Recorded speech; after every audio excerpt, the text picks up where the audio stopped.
कहते हैं कि जैसे हम बोलते हैं ना कि ये व्यक्ति मानसिक संतुलन बिगड़ गया, हम वैसे दिखने लगते हैं। इसलिए हमें जल्दी से अपने तान तनाव को व्यवस्थापन करना चाहिए। अभी तान तनाव को व्यवस्थापन कैसे कर सकते हैं? नाम ही तो लिखना है बेटा। अपना नाम दूसरे से पूछ के लिख रहे हो क्या कि मेरा नाम क्या है? नहीं ना, तो फिर अपना अपना लिखो नाम और पीछे देते जाओ। हाँ, कैसे हम अपने तान तनाव को व्यवस्थापन कर सकते हैं?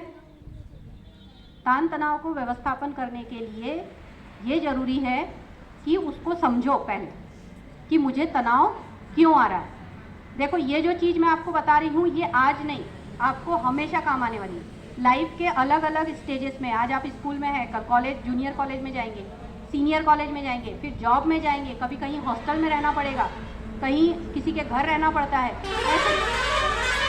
ऐसी बहुत सारी सिचुएशन आएगी जब आपके पास बहुत सारे तनावपूर्ण परिस्थितियाँ आएगी, और उस तनावपूर्ण परिस्थिति में जब आप अपने आप को मैनेज कर पाओगे तभी आप स्ट्रेस फ्री रहोगे। अब इसको करने के लिए क्या है? सबसे पहले आप समझो कि आपको तनाव क्यों आ रहा है।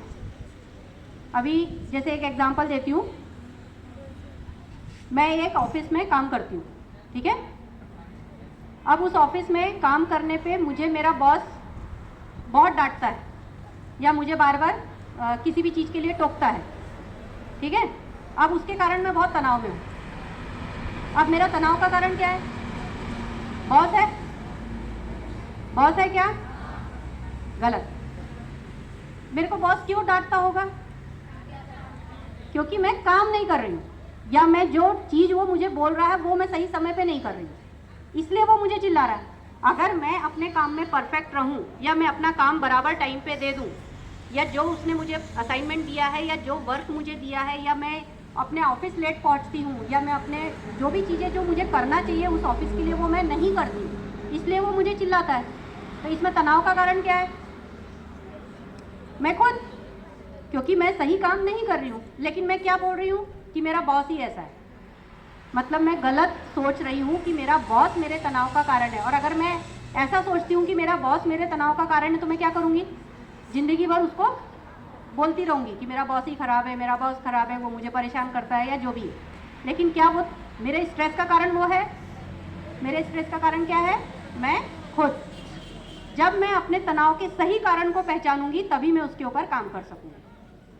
अब जब मुझे ये समझ में आ गया है कि तनाव का कारण मैं खुद हूँ, तो मैंने अब अपने उसके लिए काम करना शुरू किया कि नहीं, मैं ऑफिस लेट पहुँचती थी, अब मैं बिल्कुल टाइम पे ऑफिस जाऊँगी। जिस दिन से मैं टाइम पे ऑफिस जाऊँगी मेरा बॉस चिल्लाएगा मुझे। मेरे बॉस ने मुझे कहा कि 4 दिन में ये फाइल तैयार चाहिए। अगर मैं 4 दिन के पहले 3 दिन में उसकी टेबल पे फाइल रखूँगी तो मुझे चिल्लाएगा। मुझे जो भी काम दिया वो मैं व्यवस्थित करूँगी तो मुझे डांटेगा। मतलब मेरा तनाव खत्म। सबसे पहले अपने तनाव के सही कारण को पहचानो। दूसरा, वो तनाव के ऊपर जो कारण आपने समझा है उसके ऊपर काम करना शुरू करो। यानी मैंने अब क्या किया, रोज़ बराबर ऑफिस टाइम से आने लगी, जो काम उसने कहा है वो बराबर टाइम पे करने लगी। तो ये 2 स्टेप हो गई। तीसरी स्टेप, अब उसने मुझे बोला कि ये काम ऐसे ऐसे होना चाहिए और मैंने कहा कि हाँ अब मैं करूँगी। मैंने 1 महीना किया, दूसरे तीसरे महीने से वापस मैं जैसी की वैसी हो गई। बॉस मेरे को फिर से चिल्लाना शुरू। मतलब अब हमने जो प्लानिंग की है या जो हमने सोचा है उसको हमें कंटिन्यू करना है, मतलब उस चीज़ को हमें निरंतर करना है, तब जाके हमारा स्ट्रेस मैनेज होता है। चौथी चीज़, जो भी आप गोल रख रहे हो, जो भी आप लक्ष्य रख रहे हो, वो ऐसा लक्ष्य रखो जो आप कर सकते हो। रियलिस्टिक गोल रखो। अब मैंने सोचा कि नहीं मेरा बॉस ऐसा है, मैं बॉस को ही बदल दूंगी। ऐसा होगा क्या? नहीं, मैं अब बॉस का खून ही कर दूंगी। मतलब ये गोल कैसे है? कोई ठीक नहीं है जिससे मेरा तनाव कम होगा, ऐसे नहीं है। मतलब हमें ऐसे गोल रखना है जो हम कर सकते हैं। अभी आपको यहाँ एग्ज़ाम के लिए एक एग्जांपल देती हूँ। आपके एग्ज़ाम आ रहे हैं, अभी आपको उसका अगर स्ट्रेस आ रहा है तो आप क्या सोच रहे हो कि बोर्ड वाले एग्ज़ाम क्यों ऐसे रखते हैं, स्कूल में बैठ के करो तो नकल भी हो जाती है, फिर हमको दूसरा सेंटर मिलेगा, फिर हमको वहाँ पे बाकी चीज़ें होगी, ऐसा होगा वैसा होगा। हमने इस चीज़ का स्ट्रेस लिया, पेपर टफ आएगा इसका स्ट्रेस लिया। लेकिन स्ट्रेस का कारण ये है क्या? अगर आपकी पूरी अच्छे से पढ़ाई है, आपका पूरा कोर्स कंप्लीट है, तो आपको स्ट्रेस आएगा। आप यहाँ बैठा के करो चाहे कहीं बैठा के करो, पेपर तो मेरा अच्छा जाएगा। मतलब आपके स्ट्रेस का कारण क्या है? आपकी पढ़ाई नहीं है, आपकी तैयारी नहीं है। अगर आपकी तैयारी है, आपकी पढ़ाई है, तो कहीं बैठाल के लो, कैसा भी पेपर लो, आप कहीं पे भी कर लेंगे। तो सबसे पहले समझो कि मेरा तनाव क्यों है। अब आपने ये समझ लिया कि मेरी पढ़ाई नहीं है, अब इसके लिए क्या करना पड़ेगा?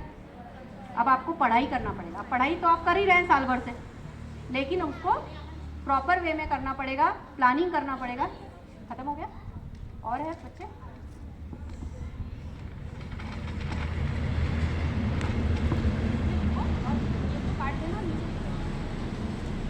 अब आपको रोज पढ़ाई करना पड़ेगा, लेकिन उसकी प्लानिंग करना पड़ेगा कि मेरा 1 महीने का टाइम बचा है, मेरे ख्याल से 18 दिन बचे ना, शायद 18 दिन या 15 दिन बचे हैं। इस 15 दिन 18 दिन में मुझे इतने इतने कोर्स ख़त्म करना है, मैं इतने घंटे इसको ख़त्म करूँगी, इतने घंटे में ये वाला कोर्स ख़त्म करूँगी। ये आपको प्लानिंग करनी पड़ेगी 18-20 दिन की। अब उसके बाद आपने 1 दिन किया, 2 दिन किया और तीसरे दिन से छोड़ दिया, तो होगा क्या आपका स्ट्रेस कम? अब आप उसको रेगुलर करेंगे। अब आपने गोल रखा कि नहीं, अब तो मैं खाऊंगी नहीं, पीऊंगी नहीं, किसी से बात नहीं करूंगी, कुछ नहीं करूंगी और दिन रात जागते हुए पढ़ाई करूंगी। अब जब आप सोओगे ही नहीं एक भी दिन और 24 घंटे पढ़ाई करते रहोगे, तो क्या आपकी स्ट्रेस कम होगा? बल्कि आपकी नींद पूरी नहीं होगी, तो आपको स्ट्रेस और आएगा। तो हमें गोल ऐसे रखना है जिससे कि हम अपने स्ट्रेस को सही तरीके से कम कर सकें। अभी समझ में आया ये? अब इस सिचुएशन में आप कोई भी सिचुएशन रख लो, आपके घर की सिचुएशन रख लो कि मेरी मम्मी बहुत डांटती है, मेरी मम्मी मेरे साथ ऐसा करती है, मेरी मम्मी वैसा करती है, लड़कियों की प्रॉब्लम होती है, चिढ़ती हैं। लेकिन सोचो, मेरी मम्मी मेरे को क्यों डांटती है, मेरी मम्मी मेरे को बार बार क्यों टोकती है? क्या आपकी उनसे दुश्मनी है? लेकिन जिन चीज़ों के लिए वो टोकती है, अगर वो आप करने लगे तो आपका सब मैनेज हो जाएगा। तो अपने स्ट्रेस को पहचानो और उसके ऊपर काम करो। इसके अलावा स्ट्रेस मैनेजमेंट के लिए और क्या कर सकते हैं? हमें अपने स्ट्रेस के लिए, अगर हम परेशान हैं तो किसी से बात करो, उनसे शेयर करो, उनको बताओ। जब हम किसी की बातों को सुनते हैं तो हमारा मन हल्का होता है और हमारा स्ट्रेस कम होता है।